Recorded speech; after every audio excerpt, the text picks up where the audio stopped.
Hello, good morning to all of you. उम्मीद करती हूँ आप सब ठीक होंगे। अब तक की क्लास में हम लोगों ने रीड किया डेवलपमेंटल साइकोलॉजी क्या होती है, इसके कंसेप्ट क्या हैं, इसके मीनिंग क्या है और इसी के साथ साथ इसके प्रिंसिपल्स क्या हैं। इसके अलावा मैंने आपको ग्रोथ और डेवलपमेंट के बीच का डिफरेंस बताया था, उसको ज़रूर कर लेना क्योंकि वो आपका अक्सर एग्ज़ाम में आ जाता है, 2 मार्क्स में भी आ जाता है। और उसी के साथ साथ आज मैं कुछ और इम्पोर्टेंट टॉपिक्स हैं थोड़े से, वो मैं आपको बता देती हूँ। कई बार आपका क्वेश्चन आ जाता है तो हम कंफ्यूज हो जाते हैं कि इसके अंदर क्या लिखना है, क्योंकि वो हमारे उस बड़े लेंथी क्वेश्चन में कंप्लीट नहीं होता। और यूनिट फर्स्ट का फर्स्ट चैप्टर कंप्लीट हो चुका है। ये जो क्वेश्चंस हैं ये आपके एक्स्ट्रा क्वेश्चंस में हैं, तो इसको एक बार ध्यान से देख लेना। इसके अंदर सबसे पहला आता है डेवलपमेंट इज़ मल्टी डिमेंशनल। जो विकास होता है वो मल्टी डिमेंशन होता है। कैसे होता है, कई बार आपको 2 मार्क्स में ये पूछ लेते हैं, तो आपको इसके अंदर क्या लिखना है। इसके अंदर मल्टी डिमेंशन वर्ड यूज़ किया, नो डाउट डिमेंशंस बहुत सारी आ जाएंगी। डिमेंशंस के अंदर बेसिकली हम 3 चीज़ों को डिफाइन करने वाले हैं। सबसे पहला आएगा आपका कॉग्निटिव डिमेंशन। कॉग्निटिव, मैंने आपको कई बार क्लास में भी ये चीज़ बताई है कि संज्ञानात्मक का मतलब होता है जो तुम्हारे ब्रेन से रिलेटेड है, जो तुम्हारे कॉग्निशन से रिलेटेड है, दैट इज़ कॉग्निटिव डिमेंशन। कहीं पे भी जहाँ पे कॉग्निटिव का नाम आता है that is related to your cognition. संज्ञान जिसको हम हिंदी में बोलते हैं, ये संज्ञानात्मक बीमा क्या कहते हैं, ये कहते हैं कि जब एक बच्चे का विकास हो रहा होता है तो जो विकास होता है वो मल्टी डिमेंशनल होता है। उसके अंदर संज्ञान का जो विकास हो रहा होता है, कोग्निशन का डेवलपमेंट हो रहा होता है। कोग्निशन के अंदर क्या क्या चीज़ें आएंगी, प्रत्यक्षीकरण आएगा, परसेप्शन आएगा। Perception is related to which things you perceived, जो आप परसीव कर रहे हैं, क्या प्रत्यक्ष कर रहे हैं, उन चीज़ों से हमारा विकास होता है। नेक्स्ट होता है मेमोरी, हमारी मेमोरी विकसित होती है, स्मृति का विकास होता है। थिंकिंग का होता है imagination, problem solving, reasoning, concept formation. ये जो सारी की सारी चीज़ें हैं ये आपकी कॉग्निटिव डिमेंशन के अंदर आएंगी। यही हमने लिखना है कि इस बीमा के अंदर इन सब चीज़ों का विकास हो रहा होता है। इसके अलावा जो एक बच्चा है जब उसका ये कॉग्निशन का डेवलपमेंट हो रहा होता है, विकास हो रहा होता है, तो उसके अंदर एब्स्ट्रैक्शन थिंकिंग आ जाती है। एब्स्ट्रैक्शन का मतलब क्या होता है, अमूर्त थिंकिंग, मतलब चीज़ों को एनालाइज करना। उसका परसेप्शन चीज़ों को लेके चेंज हो जाता है, वो ट्रांसफ़र करने लग जाता है, चीज़ों को एक चीज़ से दूसरी की तरफ शिफ्ट भी करने लग जाता है, एसोसिएशन करने लग जाता है। साथ साथ जो उसका नेचर है वो इंटरप्रिटेटिंग बन जाता है, मतलब चीज़ों को एनालाइज करने वाला, उसको इवैल्यूएट करने वाला। साथ साथ वो चीज़ों को सिंबल्स का भी यूज़ करने लग जाता है। आप धीरे से एक बार जो आप अपने एक्सपेरिमेंट भी कर सकते हैं।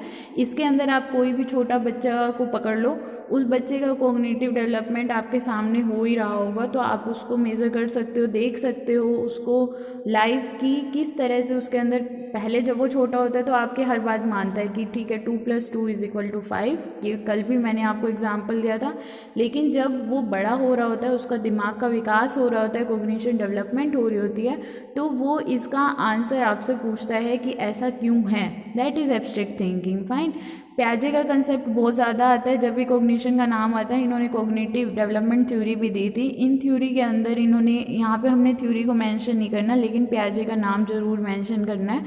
इन्होंने जो स्टडी किया वो बच्चे के विकास, जो कॉग्निटिव डेवलपमेंट होते हैं, जो संज्ञानात्मकता का विकास होता है, वो किस तरह डेवलप होता है, इस चीज़ को इन्होंने स्टडी करा।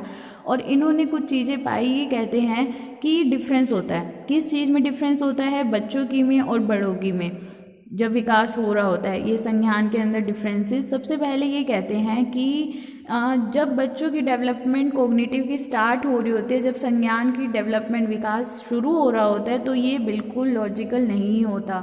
मतलब आपने जो पढ़ा दिया, जैसे पढ़ा दिया, वो लोग वैसा ही मान लेते हैं। लेकिन जैसे जैसे उनकी मैच्योर्ड हो जाते हैं, विकास होना शुरू हो जाता है, वो चीज़ों को एब्स्ट्रैक्टली देखना शुरू कर देते हैं, क्या गलत है और क्या सही है।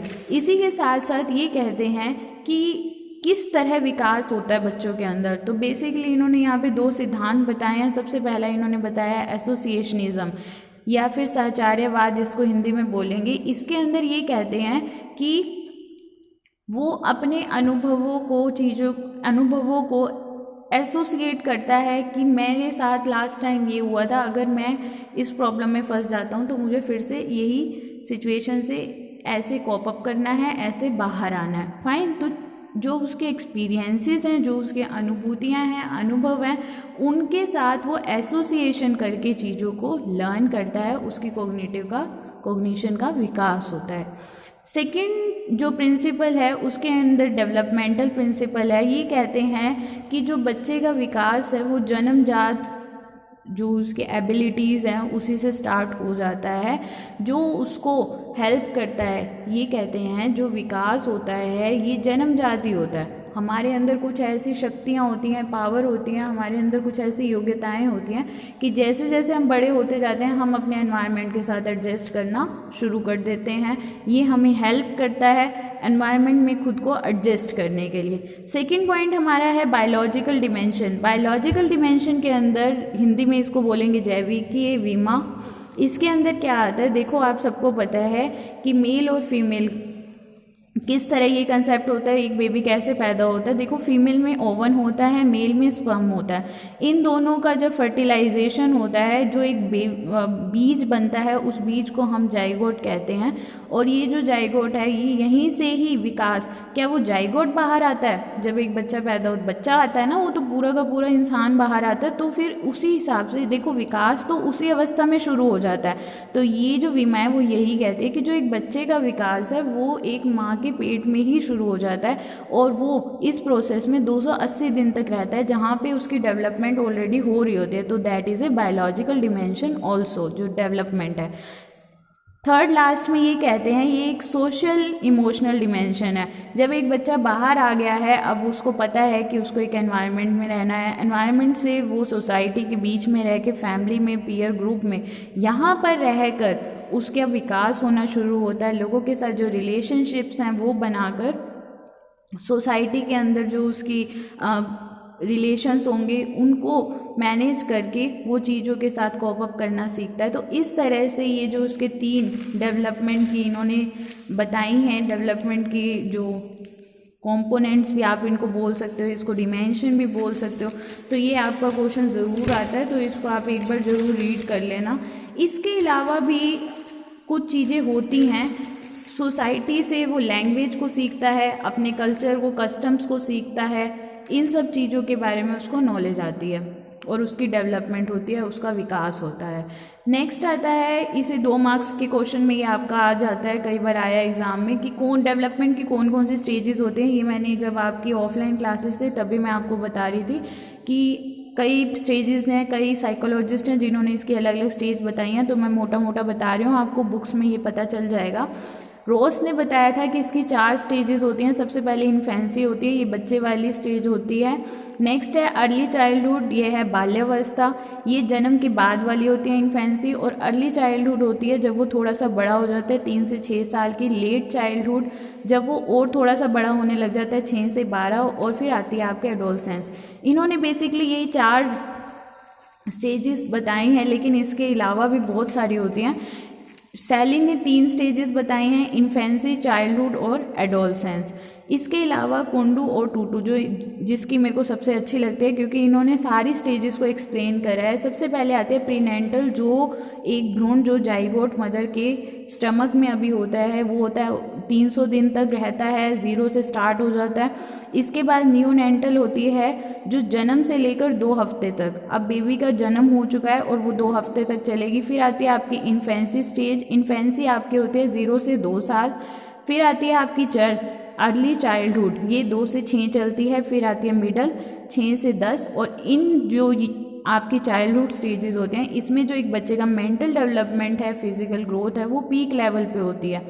फिर आती है आपकी लेट चाइल्डहुड, ये 10 से 13 होती है। इसके बाद आती है आपकी पुबर्टी। पुबर्टी के अंदर बेसिकली आपके आ जाएगी, ये जो लड़कियों में है इन्होंने लड़कियों के लिए ये 12 बताई है और बॉयज़ के लिए इन्होंने 14 बताई है। इसके बाद आता है आपका अर्ली एडोलसेंस 13 से 15 और लेटर एडोलसेंस आ जाता है 15 से 20। इसके अंदर जो इन्होंने थोड़ी सी गड़बड़ कर रखी है वो एडल्टहुड और ओल्ड एज की कर रखी है। मेरे अकॉर्डिंग जो ओल्ड एज है वो आपकी 20 से 60 या 45 या 50 तक जानी चाहिए, लेकिन इन्होंने एडल्टहुड और ओल्ड एज दोनों को सेम बता दिया है, वो है आपकी 20 से ऊपर या till the end of life. Fine, तो ये कुछ स्टेजेस हैं और मुझे ज़रूर बताना कि आपके अकॉर्डिंग कितनी स्टेजेस होनी चाहिए जब एक बच्चे का विकास हो रहा होता है। आप लोग पढ़ रहे हो डेवलपमेंट साइकोलॉजी, तो मुझे ज़रूर बताना इसके बारे में कि कितनी स्टेजेस आपके अकॉर्डिंग होनी चाहिए। तो आज हमने ये थोड़े से 2 मार्क्स के क्वेश्चन कवर किए हैं। कल हम एक नए चैप्टर के साथ स्टार्ट करते हैं।